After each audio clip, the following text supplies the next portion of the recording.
दोस्तों नमस्कार। जैसा कि आपको बता दें कि इस समय मैं भदोही जिले के एक वरिष्ठ पत्रकार, जैसा कि आपने नाम सुना होगा, पूरे जिले में नए पूर्वांचल में चर्चा होती है वर्तमान क्रांति के एडिटर इन चीफ गंगाधर जी, जो कि कोई परिचय के मोहताज नहीं है।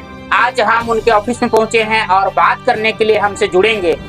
आपको बता दें थोड़ी सी परिचय, आपने लगभग 20 से 22 वर्ष पूर्व पत्रकारिता जगत में कदम रखा था और इस समय भदोही जिले में नहीं पूर्वांचल में तहलका मचाने वाला, क्योंकि आपने आज तक खबरों से समझौता नहीं किया। गरीब दबे कुचले की आवाज उठाने वाले गंगाधर पत्रकार, जो आप जानते ही होंगे, वर्तमान क्रांति को लेकर के आपने लगभग 20 वर्ष से 25 वर्ष से आपने सेवा हमेशा दिया है भदोही में। यदि कोई भी पीड़ित है, चाहे हॉस्पिटल के माध्यम से, जमीनी माध्यम से, आपने उसकी आवाज बनकर उभरने का प्रयास किया है। पत्रकार तो आपने बहुत देखा होगा दोस्तों, लेकिन गंगाधर का एक छवि ही अलग है जो कि आप जानते और पहचानते होंगे। ऐसे शख्स से आपको मुलाकात कराने जा रहे हैं जो कि किसी परिचय के मोहताज नहीं। कैमरा पर आते ही आप समझ जाएंगे कि वास्तव में एक ऐसा पत्रकार जो कि गरीब दबे कुचले की आवाज उठाने वाले गंगाधर से मिलाते हैं और बात करते हैं कि आज के पत्रकारिता जगत की क्या स्थिति है। भदोही में तमाम ऐसे पत्रकार हैं जो कि अपनी छवि बनाए हुए हैं, उनकी क्या स्थिति है, प्रशासन की क्या स्थिति है, तमाम मुद्दे पर हम बात करेंगे और आपको सीधे जोड़ते हैं गंगाधर जी से। स्वागत है सर, क्या कहेंगे? सबसे पहले तो आपको साधुवाद, जो आपने ऐसे ऐतिहासिक मुद्दे पर चर्चा करना उचित समझा, तो आपको धन्यवाद है। सर, जैसा कहा जाए कि आज की पत्रकारिता, आप लगभग 20 वर्ष 25 वर्ष से आप पत्रकारिता जगत में आप हैं। देखा जाए कि यदि जिले की बात किया जाए तो टॉप 10 में वर्तमान क्रांति जो न्यूज आप लोग देखते होंगे दोस्तों, आप लेकर के सेवा देते हैं और आपने आज तक खबरों से समझौता नहीं किया। गरीब, चाहे वो हॉस्पिटल के माध्यम से, तमाम ऐसे मुद्दे लोग चैनलों के माध्यम से देखे होंगे, आपने उठाया है, कभी डरने का काम नहीं किया है। तो पहले के पत्रकारिता आज के पत्रकारिता में क्या अंतर है सर? और देखा जाए कि आपका इतना पुराना अनुभव है, जो कि वरिष्ठ पत्रकारों में आपका नाम गिना जाता है और गंगाधर नाम नहीं एक ब्रांड बन चुका है भदोही जिला ही नहीं पूरे पूर्वांचल में। क्या कहेंगे उसको लेकर के? राम कुमार जी, सवाल आपका बड़ा अच्छा है कि पहले की पत्रकारिता और आज की पत्रकारिता में अंतर क्या है। तो मैं आपको बता दूं कि जब मैंने शुरुआत की थी सन 2004 में, तो उस समय पत्रकार ढूंढने से भी नहीं मिल रहे थे और बहुत मुश्किल से लोगों को रेडी किया जा रहा था पत्रकारिता के लिए।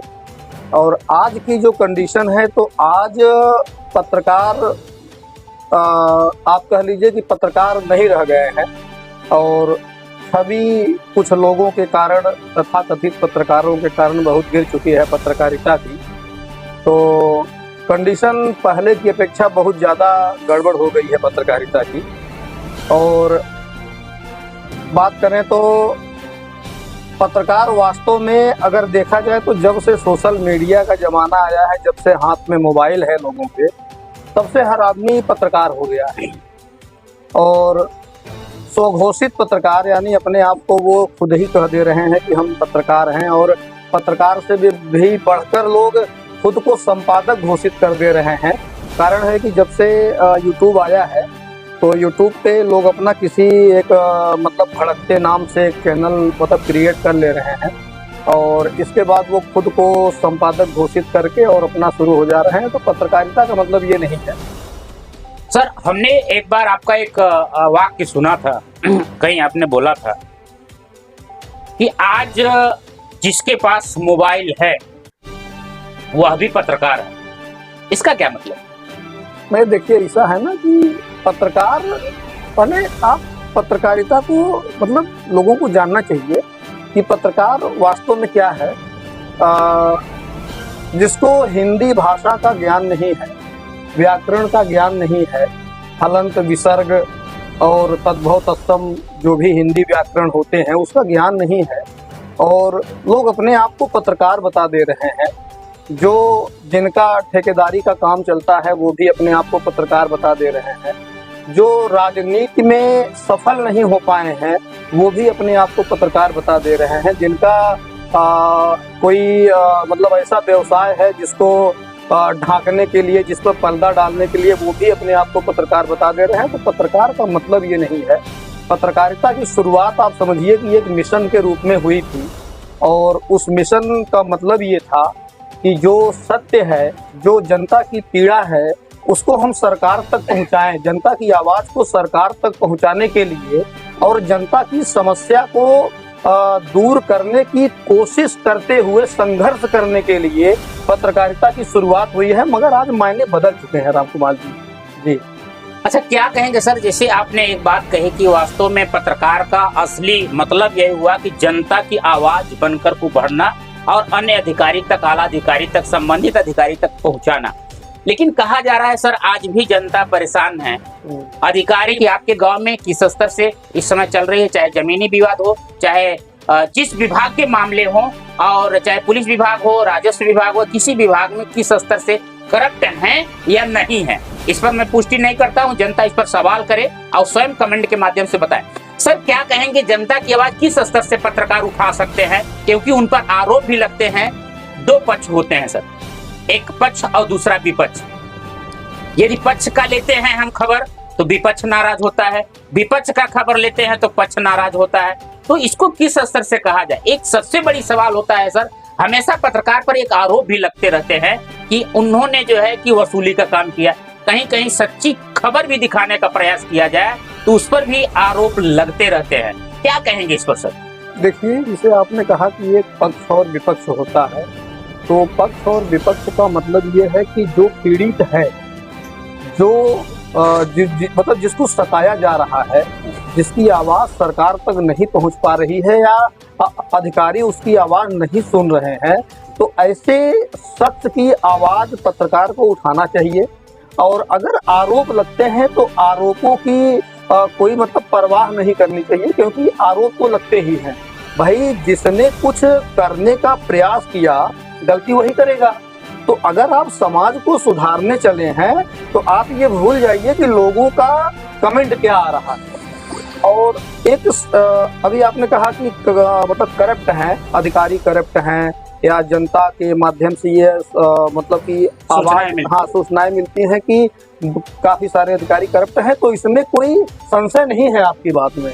वास्तव में यदि करप्शन ना होता तो जनता इतनी परेशान ना होती। तहसीलों में थाना दिवसों पर आप देखेंगे तो भरे रहते हैं लोग, वहाँ पे फरियादियों की कतार लगी रहती है और हजारों मामले अभी तक पेंडिंग है।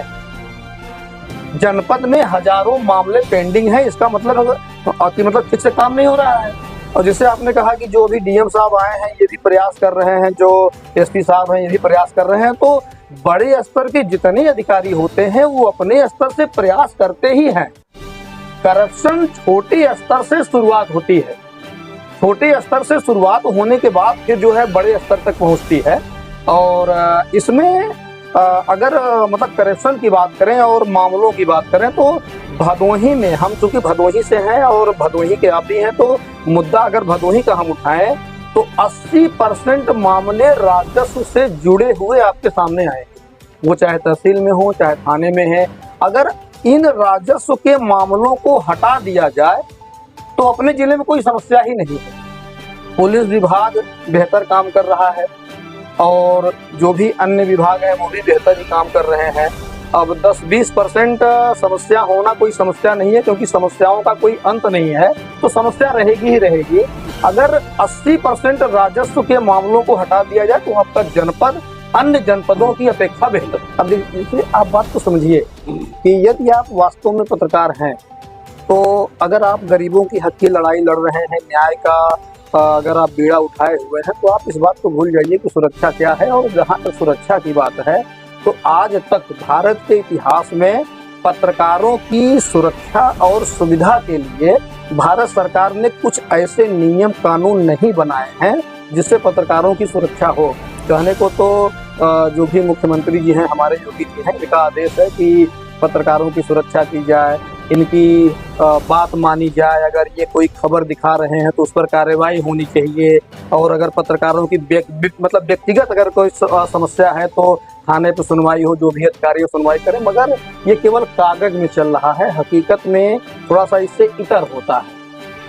और रही बात सुरक्षा की, तो सुरक्षा पत्रकारों की ना पहले थी ना आज है। और सुविधाओं की जाइए कि सुरक्षा क्या है। और जहाँ तक सुरक्षा की बात है तो आज तक भारत के इतिहास में पत्रकारों की सुरक्षा और सुविधा के लिए भारत सरकार ने कुछ ऐसे नियम कानून नहीं बनाए हैं जिससे पत्रकारों की सुरक्षा हो। कहने को तो जो भी मुख्यमंत्री जी हैं हमारे योगी जी हैं, इनका आदेश है कि पत्रकारों की सुरक्षा की जाए, इनकी बात मानी जाए। अगर ये कोई खबर दिखा रहे हैं तो उस पर कार्रवाई होनी चाहिए। और अगर पत्रकारों की मतलब व्यक्तिगत अगर कोई समस्या है तो थाने पर सुनवाई हो, जो भी अधिकारी हो सुनवाई करें। मगर ये केवल कागज में चल रहा है, हकीकत में थोड़ा सा इससे इतर होता है। और रही बात सुरक्षा की, तो सुरक्षा पत्रकारों की ना पहले थी ना आज है। और सुविधाओं की जहाँ तक बात करेंगे तो मैं आपको बता दूं कि मुझे आज पत्रकारिता करते हुए लगभग 23-24 साल हो गए हैं और 43-44 साल की मेरी उम्र हो चुकी है। मगर हम आपको बता दें, आपको सुन के ये आश्चर्य होगा कि अपने पूरे जीवन काल में एक भी सरकारी सुविधा का लाभ मुझे नहीं मिल पाया। राशन कार्ड छोड़कर न तो आवास का सुविधा मिला, न तो शौचालय की सुविधा मिली। पीड़ा हमारे अंदर भी है, मतलब हमको भी दर्द होता है, हमको भी ज़रूरत है आवास की। चूँकि पत्रकार हैं और मतलब श्रमजीवी पत्रकार हैं, खुद से मेहनत करते हैं। तो सुविधाओं के लिए बात करें तो कोई सुविधा सरकार की तरफ से नहीं है और न तो कोई सुरक्षा की भावना है। अगर आप पत्रकारिता करते हैं तो अपने कंधे पे बंदूक रख के चलाइए, अपने बाहुबल पे भरोसा करिए, अपने कलम पे भरोसा करिए और खुलकर पत्रकारिता करिए। आप सुन पा रहे थे वर्तमान क्रांति के संपादक वरिष्ठ पत्रकार गंगाधर जी को। जैसा आपने बेबाकी से सारे प्रश्नों का उत्तर दिया, वास्तव में उत्तर यदि सुनेंगे, पूरी वीडियो देखेंगे तो दिल को झकझोर देने वाला है ये जवाब था। और यदि वास्तव में आप पत्रकार हैं या पत्रकारिता करना चाहते हैं या पत्रकारिता से जुड़े हैं या पत्रकारिता के विषय में अनुभव रखना चाहते हैं तो एक बार जरूर सुने गंगाधर भाई को, जो कि आपको बता दे कि भदोही जिला में नहीं कई क्षेत्रों में आपका नाम है। और बहुत अच्छी बात आपने कहा कि पत्रकार होने के नाते न कहीं से सुरक्षा है। दोस्तों, कहा तो जाता है कि पत्रकारों की सुरक्षा के लिए हमारे योगी आदित्यनाथ जी, मुख्यमंत्री जी, वास्तव में महाराज जी ने बहुत सुविधा दिया तो है, लेकिन कागजों में। ऐसा क्यों होता है जनाब? यदि एक किसी काम के लिए, सच के लिए यदि कोई व्यक्ति, कोई पत्रकार जाए, हाँ मैं मानता हूँ, जैसे आपने बताया कि 2 पत्रकार होते हैं, एक फोटो खींचने वाले होते हैं, एक सच्चाई होते हैं, उनकी जांच की जाए, उनको देखा जाए। यदि सही पत्रकार हैं तो उनको सुविधाओं का लाभ दिया जाए। जनाब, एक बहुत बड़ी बात कहें कि सरकारी सुविधाओं का कोई लाभ नहीं मिला, चाहे आवास हो, शौचालय है, जो भी है। दोस्तों, कहा जाए पत्रकार होने से नहीं, यदि वास्तव में पात्र के सूची में उनका नाम है या पात्रता के श्रेणी में है तो मिलना चाहिए। कहीं कहीं देश भर लोग कहते हैं पत्रकार है, इनको नहीं चाहिए। पत्रकार जनाब एक इंसान होते हैं, एक मनुष्य होते हैं, उनकी दिनचर्या होती है, उनको भी एक शौक होता है, उनके भी परिवार पढ़े लिखे आगे बढ़े। सुरक्षा की दृष्टि से जैसे आपने बताया कि अब तक कोई सुविधाएं न थी न है, आगे क्या होगा ये तो आप जाने। लेकिन आज हम अपने चैनल के माध्यम से, इस चैनल के माध्यम से, जनता के माध्यम से, मैं योगी आदित्यनाथ महाराज जी से मैं आग्रह करता हूं कि वास्तव में यदि सुरक्षा आपकी तरफ से है कि थाने पर हो चाहे कर्मचारी किसी पत्रकार को परेशान करता है, जो सुरक्षा आपने दी है लिखित रूप से उसका पालन होना चाहिए। आप देखते रहिए और हम और लोगों को मिलाते रहेंगे। ऐसे ही भदोही जिला के वरिष्ठ पत्रकार को अब हम जोड़ने का प्रयास करेंगे और उनसे भी उनकी राय लेने का प्रयास करेंगे। और कमेंट के माध्यम से दर्शकों बताते रहिए कि वास्तव में मेरा ये मुहिम अच्छा रहा या खराब रहा, जो भी है कमेंट के माध्यम से बताते रहिए और देखते रहिए भारत परिवर्तन न्यूज। अशोक उपाध्याय के साथ राम कुमार वर्मा।